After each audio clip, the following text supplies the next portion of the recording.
นุ่มสอนสินไซจวด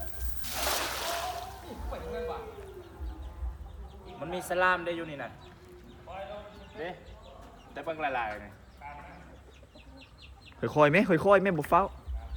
แกวางก่อนค่อยๆลากออกหมดเลยค่อยๆดึงมาเอาเราลุ้นเบิ่งบ้านอยู่นี่เว้ยเราลุ้นเบิ่งลุ้นมั้งบ่ฮู้ว่าสิได้จักโตฮอดบ่โลนฮอดบ่4-5โลนี่กะว่าจะได้จักโตจะฟ้าให้เดาก่อนประมาณได้หลายเติบประมาณจักโตมาแล้ว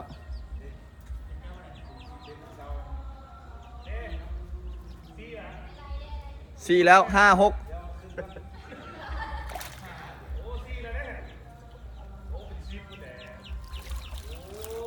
โอ้ยออกตัวนึงห่างนี่ออกตัวนึงเว้ย2 4 6 7ตัวออกตัวนึง8ตัวมันออกตัวนึงเมื่อกี้นี่